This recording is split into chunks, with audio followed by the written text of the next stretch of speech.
29 Ekim 1923 gecesi. Ankara'da tarih yazılırken İzmir'deki bir evde 7 yaşında bir kız babasının okuduğu bir mektupla hayatının en önemli, en büyük sırrını öğreniyordu. Bu mektup öyle bir sırdı ki onu öğrenen herkes değişiyor, onu duyan her köy aydınlanıyordu. Merhaba, ben Hakan. Burası Her Gün Masal Hakan Çetinkaya kanalı. Bugün özel bir gün. 29 Ekim 2025. Hepinizin bayramı şimdiden kutlu olsun. O mektup Ankara'dan İzmir'e uzanan bir güven, bir umut, bir devrim mektubuydu. İçinde sadece kelimeler yoktu. İçinde yepyeni bir ülkenin doğuşunun ilk çığlıkları, bir milletin kaderinin değiştiği o anın en samimi tanıklığı vardı. Bugün sizlere işte o mektubun peşinden giden küçük kızın, Parla'nın ve onun Cumhuriyet aşkının hikayesini anlatmaya çalışacağım. Bu sadece bir tarih dersi değil. Bu her birimize ait hissetmenin, gurur duymanın ne demek olduğunu hatırlatan, içimizi ısıtacak sıcacık bir masal. Parla o gece babasının dizinin dibinde gaz lambasının titrek ışığında kendisine verilen bir sözü ve o sözü bir ömür boyunca sürecek ilk yolculuğun adımı olmuştu. Ona söylenen sözler. Gelin şimdi hep birlikte o geceyi Cumhuriyet'in ilk nefesinin Anadolu'da bir çocuğun yüreğinde nasıl ateşe döndüğüne birlikte tanıklık edelim. Asla unutamayacağınız bir Cumhuriyet masalı. 1923 yılının sonbaharıydı. İzmir'in daracık sokaklarında akşamın alacakaranlığı yavaş yavaş çöküyordu. Gaz lambasının titrek ışığında Ali Rıza Bey Ankara'dan gelen mektubu okuyordu. Eski arkadaşı Mehmet'in yolladığı bu mektup tarihi bir anın tanıklığını taşıyordu adeta. Mektuptaki satırlar o günkü teknolojik imkansızlıklara rağmen büyük bir değişimin habercisiydi. Sevgili Ali Rıza, bugün 29 Ekim 1923. Saatler 20.30'u gösterirken mecliste tarihi bir an yaşandı. Mustafa Kemal Paşa ve arkadaşları "Yaşasın Cumhuriyet" diye haykırdı. Telgraf telleri bu müjdeyi en hızlı şekilde iletebilmek için hazır bekliyor. İstanbul'daki gazeteler bu haberi ancak yarın basabilecek. Ama biz Ankara'da bu anı ilk nefesinden yaşıyoruz. O dönemin iletişim koşullarında haberler atlı postalar ve telgrafla taşınıyor, gazeteler ertesi gün ancak basılabiliyordu. Ali Rıza Bey mektupta anlatılanları düşündü. At arabalarını, buharlı trenlerin, el yazılarının mektuplarının dünyasında Cumhuriyet gibi çağdaş bir fikrin filizlenişi. Tam o sırada pat diye bir kapı çaldı. 7 yaşında Parla, gözleri dolu dolu içeri girdi. Üzerindeki yıpranmış ama temiz elbise o yılların ekonomik zorluklarını anlatırcasına solgundu. "Baba," dedi hıçkırıkla. "Sokakta herkes Cumhuriyet, Cumhuriyet diye bağırıyor. Ben ne olduğunu anlamıyorum. Komşu kızlar sevinçle koşuşturuyor. Ama neden sevindiklerini bilmiyorum. Bakın, siz de mektup okuyorsunuz. Siz de biliyorsunuz." Ali Rıza Bey kızını sevgiyle kucağına aldı. Gaz lambasının ışığı yüzlerine vuruyor. Odada aydınlanan tek yer burasıymış gibi görünüyordu. "Üzülme kızım," dedi yumuşak bir sesle. "Sana her şeyi anlatacağız. Bu mektup Ankara'dan gelen çok önemli bir haber." Annesi Feride Hanım da yanlarına oturdu. O dönemin kadınları gibi mütevazi ama gözlerinde bir ışık vardı. "Parla," dedi Ali Rıza Bey. "Biliyor musun? Şu anda kullandığımız gaz lambası yerine elektrik denilen bir ışık var. Tıpkı onun gibi Cumhuriyet'te karanlığı aydınlatan adeta bir ışık. Mektuptaki maddeleri Parla'nın anlayacağı şekilde anlattı. Birincisi dedi, artık padişah yok. Millet kendi seçtiği kişilerle kendini yönetecek. Tıpkı telgrafın haberleri hızlıca iletmesi gibi. Halkın sesi de hep duyulacak. İkincisi, diye ekledi Feride Hanım, kadın erkek ayrımı olmayacak. Sen de büyüyünce istediğin mesleği seçebileceksin. Belki bir elektrik mühendisi olur, gaz lambalarını tarihe karıştırırsın. Parla'nın gözleri parladı. Yani ben de okuyup öğretmen olabilecek miyim? Evet kızım, dedi babası. Üçüncüsü, yeni okullar açılacak. Buharlı trenler gibi hızlı giden bir eğitim sistemi kuracağız. Herkes okuyup yazmayı öğrenecek. Dördüncüsü diye devam etti. Kanunlar önünde herkes eşit olacak. Zengin, fakir ayrımı kalkacak. Tıpkı telgrafın herkese eşit mesaj iletmesi gibi. Parla mektuptaki diğer maddeleri de dinledi. Halkın kendi kendine karar vermesi, yeni fabrikaların kurulması, demir yollarının yaygınlaşması, herkesin sağlık hizmeti alabilmesi, bilimin bir rehber olması. O gece Parla yatağına yattığında gaz lambasının titrek ışığında büyük bir karar vermişti. Rüyasında elektrikle aydınlanan okullar, buharlı trenlerle dolu istasyonlar, Cumhuriyet'in getirdiği aydınlık bir gelecek gördü. Ertesi sabah ailesinin yanına koşarak gitti. Baba, anne, ben büyüyünce öğretmen olacağım. Bu mektupta yazılanları, Cumhuriyet'in ne demek olduğunu Anadolu'daki tüm çocuklara anlatacağım. Gaz lambası yerine elektrik ışığında okuyacaklar. Ali Rıza Bey ile Feride Hanım'ın gözleri doldu.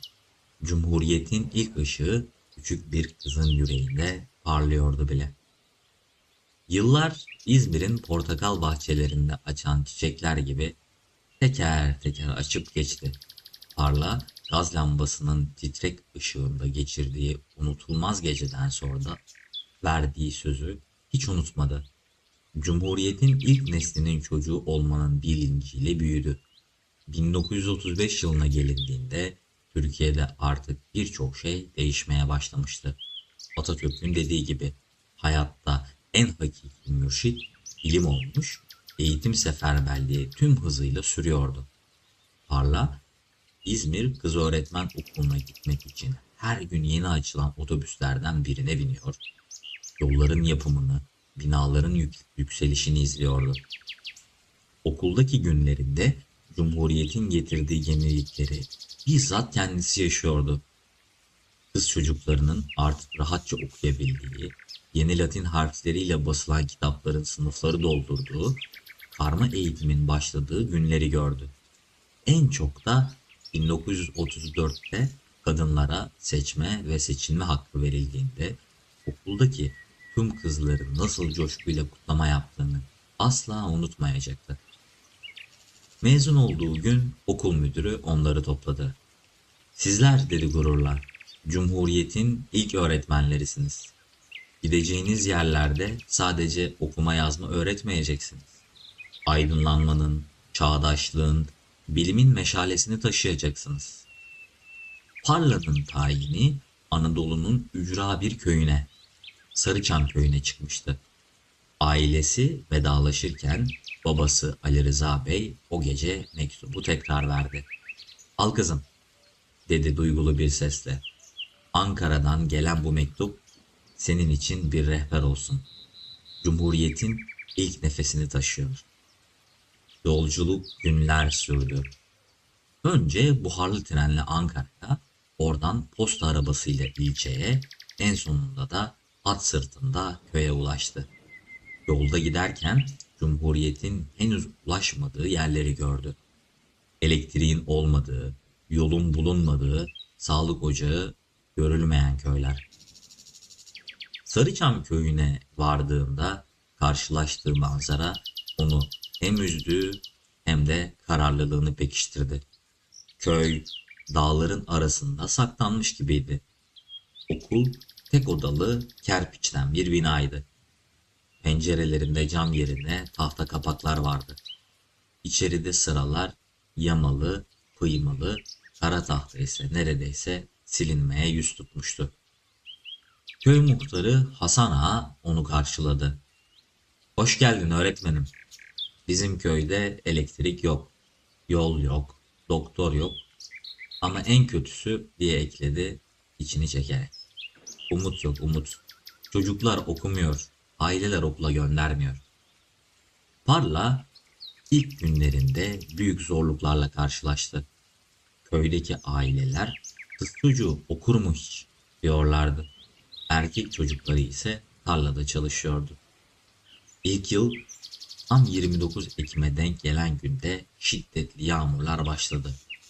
Yollar çamur deryasına dönüştü. Parla, Cumhuriyet Bayramı'nı kutlamak için hazırladığı küçük töreni yapamamıştı. Okul boş kaldı. O gece gaz lambasının ışığında babasının mektubunu tekrar okudu. Mektuptaki cümleler yankılandı. Artık egemenlik milletindir. Parla kendi kendine sordu. Egemenlik milletinse neden bu köydeki millet bu durumun farkında değil? Ertesi gün bir karar aldı. Sadece çocuklara değil, tüm köy halkına ulaşmalıydı. Köy kahvesinde toplanan erkeklerle konuşmaya başladı. Onlara Cumhuriyet'in sadece bir yönetim biçimi olmadığı, köye yol, elektrik, okul getirilebilecek bir güç olduğunu anlattı. Kadınlara ise ev ziyaretinde buluştu.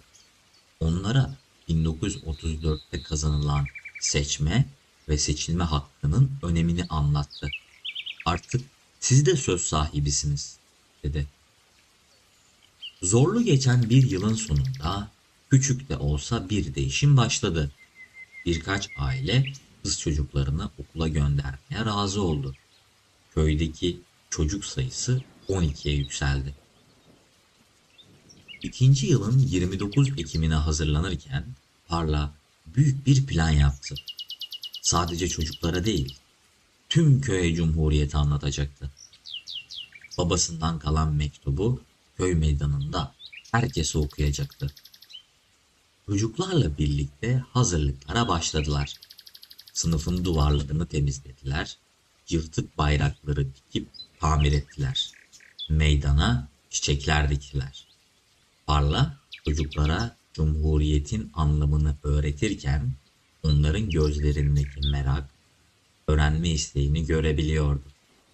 Tıpkı çocukken kendisinin gaz lambası ışığında yaşadığı o merak duygusu gibi. Köyün en yaşlısı Dede Ahmet bir gün yanına geldi. "Öğretmenim," dedi, "sen gelmeden önce bu köyde hiç umut yoktu. Şimdi çocukların gözlerinde bir ışık görüyorum. Bu cumhuriyet dediğiniz acaba bu ışık mıdır?" Parla gülümsedi. "Evet Ahmet dede, cumhuriyet tam da bu söylediğin o ışık ve bu ışık hiç sönmeyecek." 29 Ekim sabahı güneş Sarıçam köyünü her zamankinden daha parlak aydınlattı. Herkes meydanda toplanmıştı. Parla elinde babasından kalan o tarihi mektupla kalabalığın karşısına geçti. Mektubun sararmış sayfaları Cumhuriyet'in 12 yıllık hikayesini anlatırcasına hışırdıyordu. Parla mektubu okumaya başlamadan önce kalabalığa baktı. Çocuklar ön sıralarda, anneleri babaları arkalarda, yaşlılar ise kenarlarda ayakta duruyordu. Herkesin gözü onda, kulağı ondaydı. Derin bir nefes aldı ve okumaya başladı. Sevgili Ali Rıza, bugün 29 Ekim 1923. Saatler 20.30'u gösterirken köy meydanında çıt çıkmıyordu. Sadece Parla'nın sesi ve rüzgarın uğultusu duyuluyordu. Cumhuriyetin ilanının hikayesi Anadolu'nun bu ücra köşesinde hayat buluyordu. Parla, Sarıçam köyünün tozlu meydanında babasından kalan o tarihi mektubu elinde tutarken her bir kelimenin köylülerin yüreğine işleyeceğini biliyordu. Mektubun sararmış sayfalarını usulca açtı ve derin bir nefes alarak okumaya başladı. Sevgili kardeşim Ali Rıza, bu mektup eline ulaştığında aradan günler geçmiş olacak. Zira bu satırları 28 Ekim 1923 gecesi Ankara'da heyecanın ve tarihin yazıldığı bir gecede kaleme alıyorum. Yanı başımda Çankaya'da Mustafa Kemal Paşa'nın sofrasında yaşananları aktarmak için kelimeler yetmez. Ama deneyeceğim. Parla mektubun ilk satırlarını okurken köylülerin nefesini tuttuğunu hissediyordu. Devam etti. Dün akşam 28 Ekim 1923 Pazar gecesi Mustafa Kemal Paşa Çankaya Köşkü'ne yakın arkadaşlarını ağırladı. İsmet Paşa, Fethi Bey, Kazım Paşa ve diğerleri. Yemekten sonra paşa odada dolaşmaya başladı. Yarın Cumhuriyeti ilan edeceğiz dedi. O an odadaki herkes donup kaldı. İsmet Paşa, peki ya meclis? Mustafa Kemal Paşa, hazırlıklarımızı yapacağız cevabını verdi. Meydandaki Dede Ahmet, demek önceden planlanmıştı diye mırıldandı. Parla mektuptaki o tarihi geceyi anlatmaya devam etti. O gece sabaha kadar çalıştılar. Anayasa değişikliği için kanun teklifi hazırlandı.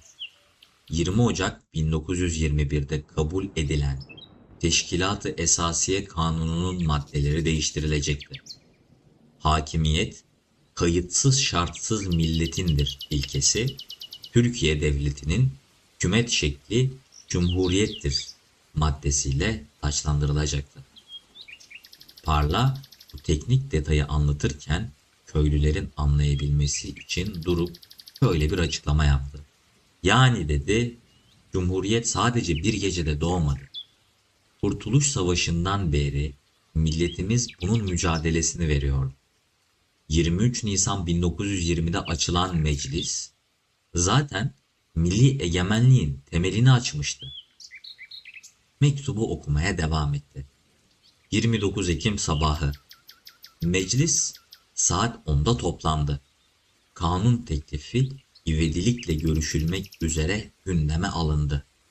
Saat 18'de milletvekillerinin coşkulu alkışları arasında "Yaşasın Cumhuriyet" sesleri yükseldi. Türkiye Cumhuriyeti resmen ilan edildi. Parla'nın sesi meydanda yankılanırken köylülerin gözlerinde bir ışık yanmaya başladı. Küçük Mehmet, demek tam da böyle olmuş diye fısıldadı. Mektuptaki en çarpıcı bölüme gelinmişti. Ancak asıl unutulmaz an 20.30'da yaşandı. Mustafa Kemal Paşa Türkiye Büyük Millet Meclisi Genel Kurulu'nda yaptığı konuşmada şu tarihi sözleri söyledi. Efendiler, Türkiye Devleti'nin şekli hükümeti cumhuriyettir. Daima ve daima cumhuriyet olacaktır. Bu sözler üzerine meclis bir daha sakinleşmedi. Milletvekilleri ayağa fırladı. Yaşasın Cumhuriyet sesleri salonu inletmişti. Parla bu satırları okurken sesi titriyordu. Köylüler de aynı duyguları hissediyor, o tarihi ana ortak oluyordu. Mektuptaki teknik detaylar devam ediyordu. Hemen ardından Cumhurbaşkanlığı seçimine geçildi. 158 milletvekilinin oy birliğiyle Gazi Mustafa Kemal Paşa Türkiye Cumhuriyeti'nin ilk cumhurbaşkanı seçildi. İsmet Paşa da başbakan oldu. Artık yeni Türkiye'nin temelleri atılmıştı. Parla mektubu okumayı bırakıp köylülere döndü. İşte böyle komşular dedi. Cumhuriyet böyle ilan edildi. Ama asıl önemli olan bunun ne anlama geldiğini anlamamız. Köyün en yaşlısı Dede Ahmet ayağa kalktı. Öğretmenim dedi. Biz bunları hiç bilmiyorduk. Cumhuriyetin böyle mücadeleyle, emekle kurulduğunu bilmiyorduk. Parla mektuptaki son bölüme geçti. Sevgili Ali Rıza, bugün burada tarihe tanıklık ettik. Artık egemenlik kayıtsız şartsız milletin oldu. Padişahlık tarihe karıştı. Bundan sonra millet kendi kaderini kendi eliyle çizecek. Bu meşale sönmeyecek. Nesilden nesile yanacak. Mektubu kapattığında meydanda derin bir sessizlik oldu. Herkes az önce duyduklarını sindirmeye çalışıyordu. Parla sözlerine devam etti. Şimdi size soruyorum komşular. Bu cumhuriyet sadece Ankara'da mı yaşanacak? Yoksa Sarıçam köyünde de yaşanacak mı? Köylüler birbirlerine baktı. Topal İsmail ayağa kalktı. Öğretmenim dedi.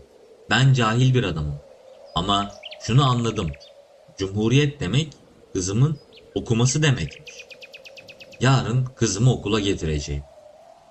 Bu söz meydanda bir dalga etkisi yarattı. Diğer aileler de söz verdi. Ben de oğlumu göndereceğim. Benim de kızım okusun. Hemşire olsun, doktor olsun. Parla bu coşkuyu görünce devam etti. Cumhuriyet sadece çocukların okuması değil, dedi. Cumhuriyet bu köye yol getirmek. Cumhuriyet elektrik demek. Cumhuriyet sağlık ocağı demek. Cumhuriyet kadın erkek artık eşit demek. Kadınlar ilk kez bu kadar gururla başlarını kaldırdılar. Genç kızların gözlerinde yeni bir ışık vardı. Dede Ahmet söz aldı. Ben çok şey gördüm ömrümde. Padişahı da gördüm, işgali de gördüm. Ama hiçbir zaman bizim bu köyde böyle bir umut görmedim. Bu cumhuriyet gerçekten bir meşaleymiş. Parla mektubu havaya kaldırdı. İşte bu mektup o meşalenin ilk kıvılcımı. Şimdi o kıvılcım bu köyde yanıyor ve hiç sönmeyecek.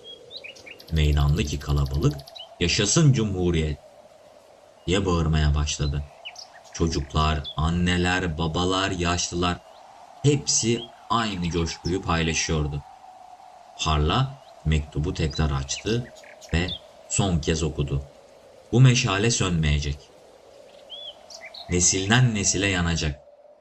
O an köy girişinden gelen at arabasının sesi duyuldu. Herkes döndü baktı. Arabadan Parla'nın annesi ve babası iniyordu. Parla'nın gözleri dolu dolu oldu. Tarih tam da doğru zamanda tekerrür ediyordu.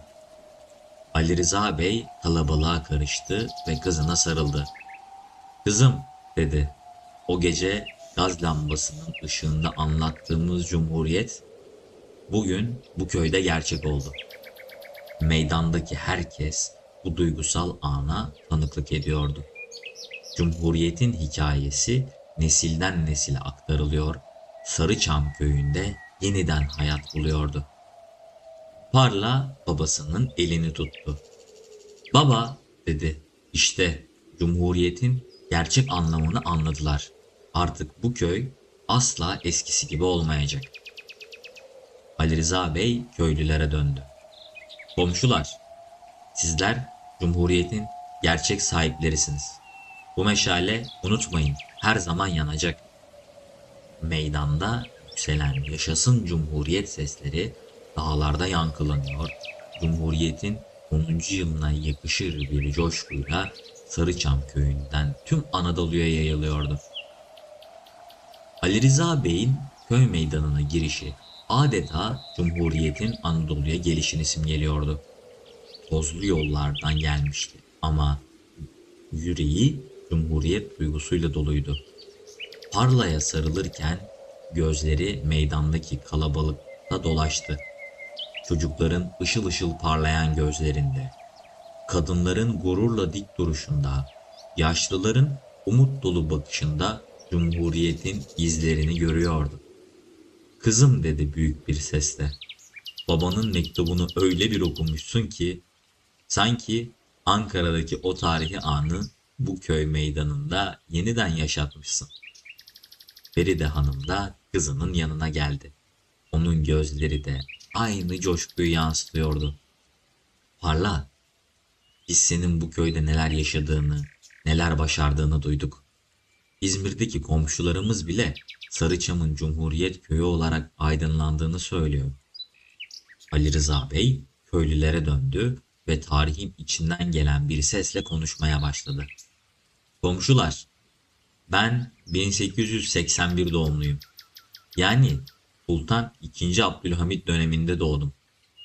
Meşrutiyeti gördüm. Balkan savaşlarını yaşadım. Çanakkale'de savaştım. Kurtuluş Savaşı'nda Mustafa Kemal Paşa'nın yanında yer aldım. Size şimdi şunu söyleyeyim. Gördüğüm en büyük devrim Cumhuriyettir. Meydandaki herkes bu sözleri can kulağıyla dinliyordu. Dede Ahmet, anlat Ali Rıza Bey anlat diye seslendi. Ali Rıza Bey anlatmaya devam etti. Cumhuriyetten önce köylerimiz unutulmuştu. Yol yoktu, okul yoktu, doktor desen o hiç yoktu. Kadınlarımız ikinci sınıf insan muamelesi görüyordu. Çocuklarımız okuma yazma bilmezdi. Ama Cumhuriyetle birlikte her şey değişmeye başladı. Feride Hanım söz aldı. Ben de size kendi hayatımdan örnekler vereyim. Cumhuriyetten önce bir kadın olarak seçme hakkım yoktu. Okuma yazma öğrenmem bile ayıplanırdı. Ama Cumhuriyet geldi. 1934'te kadınlara seçme ve seçilme hakkı verildi. Artık ben de bir bireyim. Ben de bir insan sayılıyorum. Bu sözler meydandaki kadınların yüzünü aydınlattı.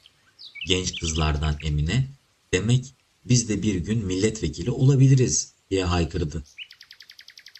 Ali Rıza Bey cebinden resmi bir belge çıkardı. Size bir müjdem var. Devlet bu köye yeni bir okul yapacak. 3 derslikli, cam mekanları olan, bahçesinde Cumhuriyet fidanlarının yetişeceği bir okul. Bu müjde meydanda coşku fırtınası yarattı. Çocuklar sevinçle birbirlerine sarıldı. Yetişkinlerin gözleri doldu. Ayrıca diye devam etti Ali Rıza Bey. Köyünüze elektrik gelecek. Önümüzdeki yıl bu meydanda evleriniz de Cumhuriyet'in ışığıyla aydınlanacak. Harla bu müjdeler karşısında gözyaşlarını tutamadı. Babasının yanına gidip ona sarıldı. Baba, demek o gece gaz lambasının ışığında anlattığın Cumhuriyet, bugün bu köye gerçekten gelecek. Ali Rıza Bey, kızının omzuna elini koydu. Kızım, Cumhuriyet sadece Ankara'da değil, Anadolu'nun her köşesinde yaşanacak. Sen bu köyde Cumhuriyet'in meşalesini yakmışsın. Devlet de bunu görmezden gelemez. O anda köyün çocukları ellerinde Türk bayraklarıyla meydana koşuşturdular. Küçük Mehmet Parla'nın yanına geldi.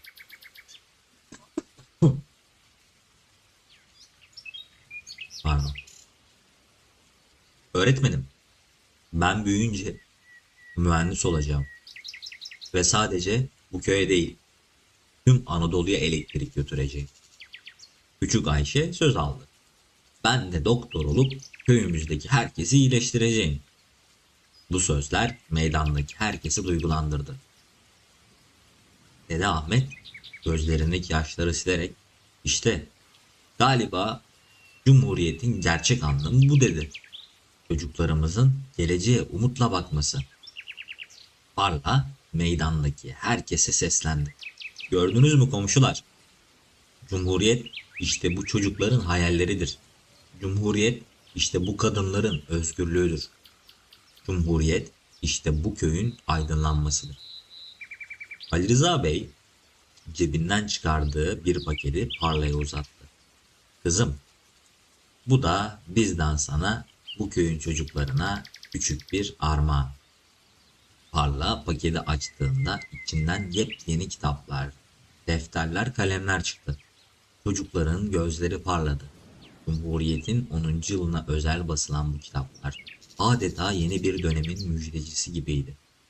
Feride Hanım köylü kadınlara döndü. Bacılarım, sizler Cumhuriyet'in gerçek bekçilerisiniz. Çocuklarınızı okutun. Onlara Cumhuriyet'in değerini öğretin. Unutmayın, Cumhuriyeti yaşatacak olan sizlersiniz. Güneş Sarıçam köyünün üzerine yavaş yavaş çekilirken meydandaki Cumhuriyet coşkusu hiç azalmıyordu. Herkes yeni bir başlangıcın heyecanını yaşıyordu. Parla, annesi ve babasının kollarında, gözleri meydandaki kalabalıkta dolaştı. Gördüğü manzara Cumhuriyet'in en güzel tanımıydı. Özgür kadınlar, umut dolu çocuklar, aydınlanmış bir köy. Ali Rıza Bey son kez herkese seslendi. Komşular, Cumhuriyetimiz nice 10 yaşlara ulaşsın. Bu meşale hiç sönmesin. Yaşasın Cumhuriyet. Meydanda yükselen yaşasın Cumhuriyet sesleri dağlarda yeniden yankılandı. Bu sefer bulutlara ulaşmıştı. Tüm Anadolu'ya yayılmıştı. Parla o gece günlüğüne şunları yazdı. Bugün Cumhuriyet'in gerçek anlamını anladım. Cumhuriyet sadece bir yönetim biçimi değil, bir yaşam biçimidir. Cumhuriyet köylerde yanan ışıktır. Çocukların hayalidir. Kadınların özgürlüğüdür. Ve ben bu meşaleyi hiç söndürmeyeceğim. Ertesi gün köyde her şey değişmişti. Çocuklar okula koşarak geliyor. Kadınlar gururla meydanda dolaşıyor. Erkek çocukları eğitim için planlar yapıyordu. Sarıçam köyü Cumhuriyet'in aydınlattığı yeni bir köy olmuştu. Parla pencereden dışarı baktı. Güneş Cumhuriyet'in 10. yılını aydınlatıyordu. Ve o biliyordu ki bu ışık hiç sönmeyecek. Nesilden nesile aktarılacak, hep yanacaktı. Çünkü Cumhuriyet anlayan yüreklerde yaşar.